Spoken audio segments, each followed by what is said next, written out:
기도하겠습니다. 하나님 감사합니다. 오늘도 우리는 하나님 앞에 예배합니다. 비록 우리가 함께 모여 예배할 수는 없지만 하나님을 예배합니다.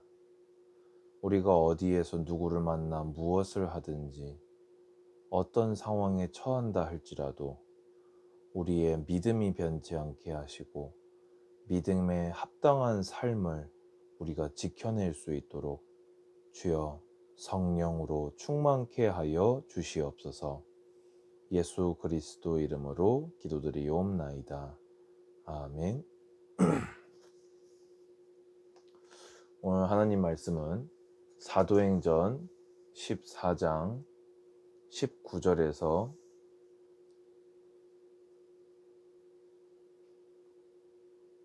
23절 말씀 보겠습니다. 사도행전 14장 19절에서 23절입니다.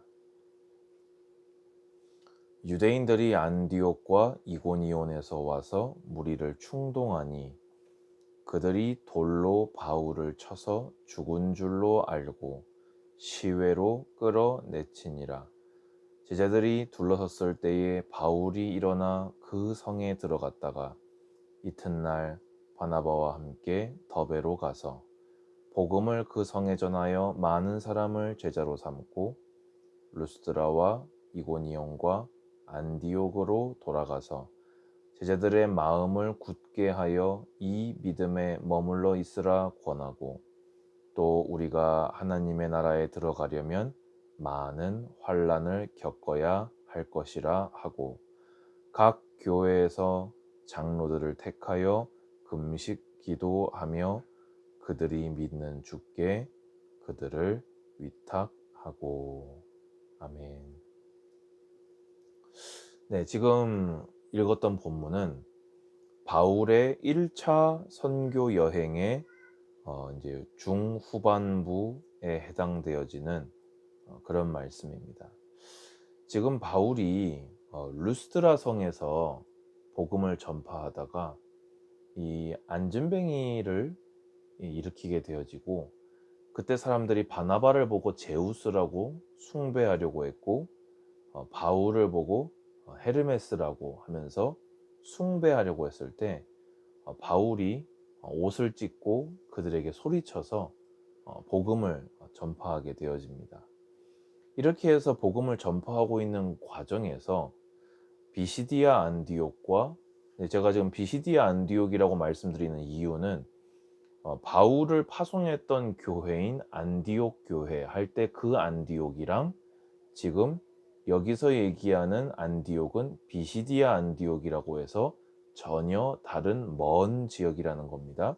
어쨌든 안디옥과 이고니온에서 와서 무리를 충동해서 바울을 돌로 치게 되어집니다.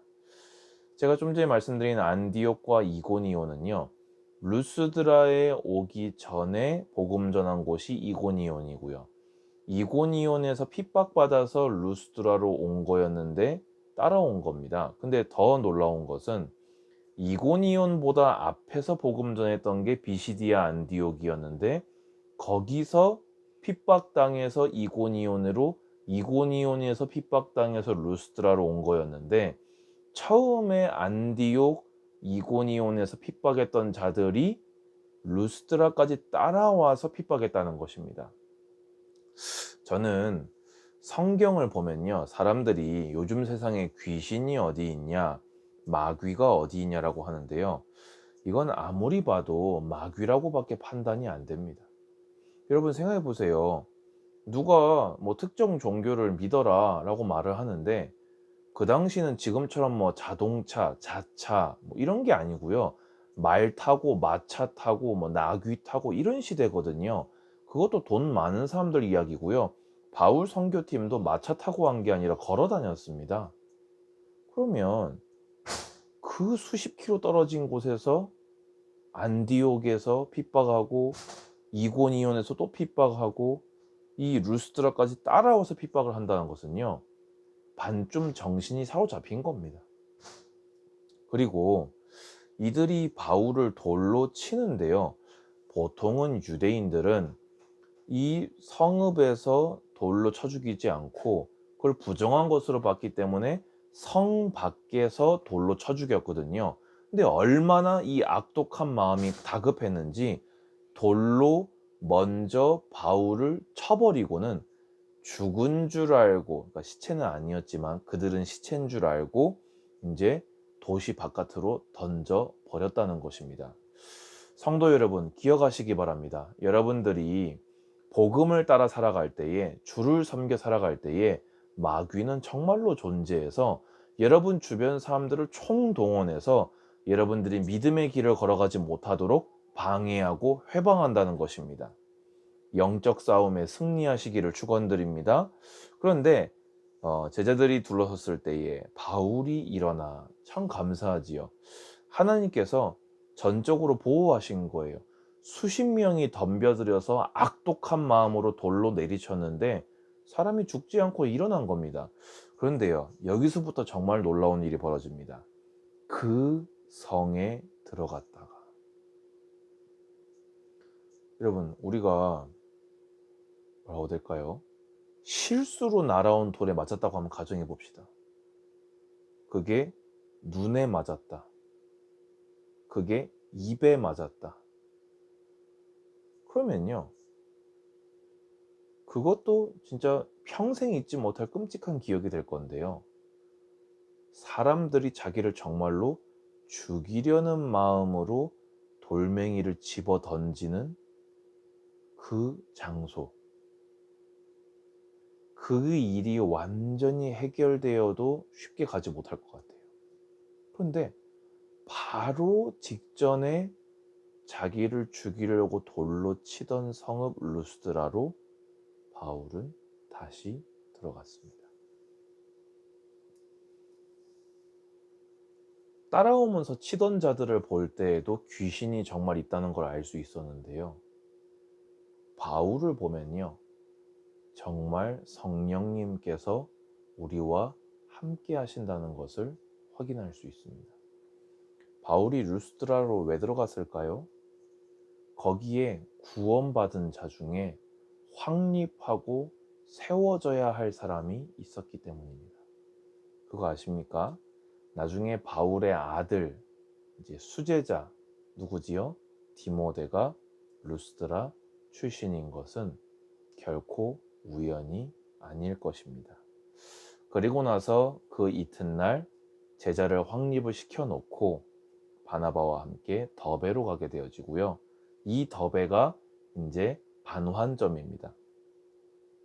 1차 선교 여행의 이제 반환점인 더베에서 복음을 그 성에 전하여 많은 사람을 제자로 삼고, 근데 이렇게 보면은 이제 괜찮은데 다시 루스드라에 또 갑니다. 그리고 이고니온으로 또 갑니다. 안디옥으로 돌아갑니다. 이 세 성읍의 공통점은요, 바울이 정말로 죽을 뻔해서 도망치듯 나왔던 선교 사역지라는 것입니다. 바울은 더베에서 지금 반환점을 찍었다고 했지요. 사실 더베에서 이제 제가 지금 화면상에 표현할 수 없지만 이렇게 안디옥이 여기 있으면요, 배를 타고 바보에 가서 이제 이렇게 올라간 거거든요. 그러면 여기서 이렇게 왔기 때문에 더베에서 안디옥으로는 육로로 조금만 내려오면은 바로 도착할 수 있었습니다. 그런데 바울은 그렇게 하지 않았고요. 더베에서 역순으로 루스드라, 이고니온, 안디옥을 찍고 다시 배를 타고 이렇게 안디옥으로 돌아오게 되어집니다. 왜 그랬을까요? 22절 보세요. 제자들의 마음을 굳게 하여 이 믿음에 머물러 있으라 권하고, 또 우리가 하나님의 나라에 들어가려면 많은 환난을 겪어야 할 것이라 하고. 바울을 핍박한 자들이 루스드라, 이고니온, 안디옥의 성도들을 내버려 뒀을까요? 바울은 이거를 너무 잘 알았던 거예요. 왜냐? 복음 전하다가 돌 맞아 죽을 뻔한 사람이 그 복음을 이제 갓 받아들인 새신자들이 얼마나 많은 어려움을 당할지 너무나 잘 알았습니다. 그러니까 자신의 안위를 뒤로 던지고 자신을 핍박했던 성읍으로 다시 돌아갔던 것입니다. 기억하시기 바랍니다. 지금 코로나 시대로 인해서 많은 사람이 자신의 안위 때문에 하나님을 멀리하고 심지어 교회를 떠나가고 심지어 하나님마저 버리는 성도들이 많다고 통계 자료가 뉴스에 쏟아져 나오는 시대입니다. 저는 그들을 비난하고 싶은 마음은 없습니다. 근데 우리가 분명히 해야 할 것은 우리는 마음을 굳게 해야 한다는 것입니다. 이 믿음에 머물러 있어야 한다는 것입니다. 우리가 하나님의 나라에 들어가려면 많은 환난을 겪어야 한다는 것입니다. 예수님은 그리스도십니다.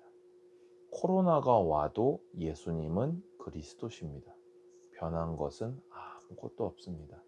나만 조금 힘들어졌지, 내가 처음에 믿음을 가졌던 이유, 내가 구원받은 것, 구원받아 내 신분이 하나님 자녀가 된 것, 아무것도 변한 것이 없습니다.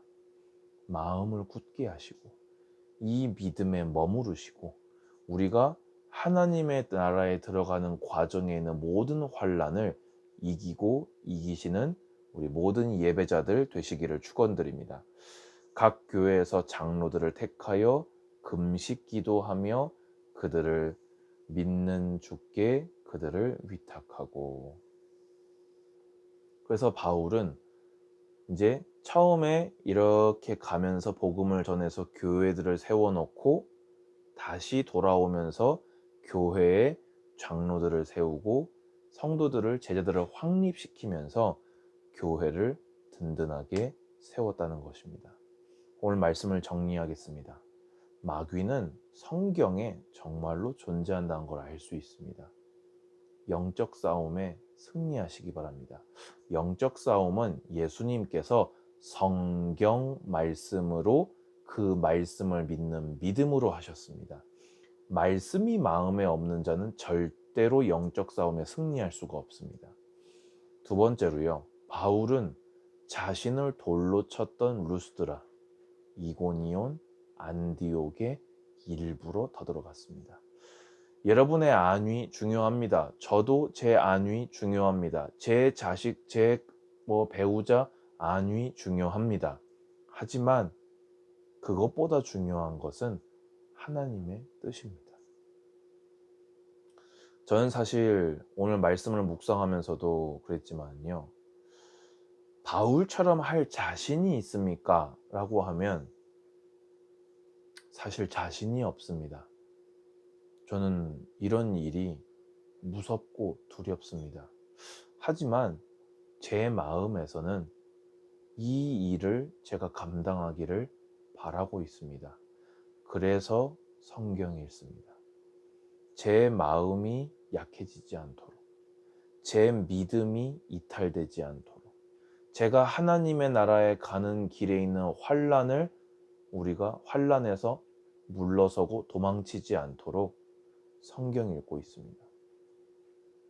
사명을 감당하기 위해서 말씀 속으로 들어갈 때 주님은 우리를 성령 충만하게 하실 것이요, 바울이 대단해서 이 일을 감당했던 사람이 아니라 바울은 성령 충만한 우리와 같은 인생에 불과했습니다.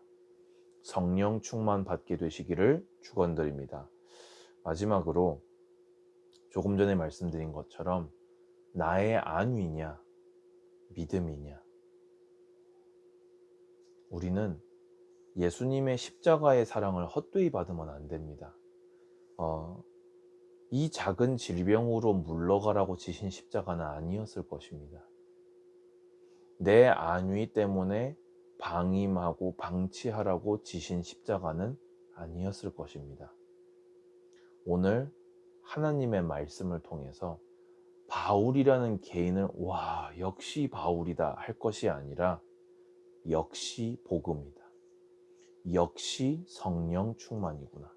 역시 믿음이구나. 역시 전도와 선교구나. 그리고 역시 하나님이시구나.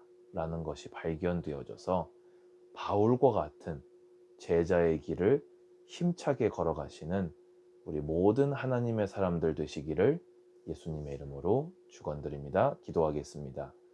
전능하신 하나님 감사합니다.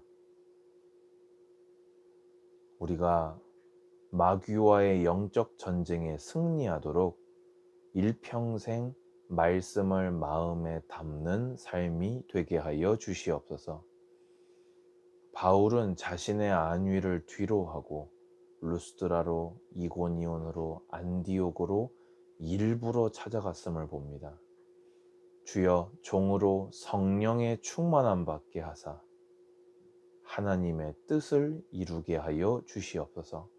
아버지, 우리의 마음이 약해지지 않게 하시고 우리가 이 믿음에 머무르게 하시며 하나님 나라에 들어가도록 환난에서 이기고 이기는 자들 되게 하여 주시옵소서. 주 예수 그리스도의 은혜와 하나님의 사랑과 성령의 교통하심이 오늘 코로나 가운데서도 예배하며 주님 바라보는 우리 모든 하나님의 사람들 머리 위에 이제로부터 영원까지 항상 함께 있을지어다. 아멘. 감사합니다.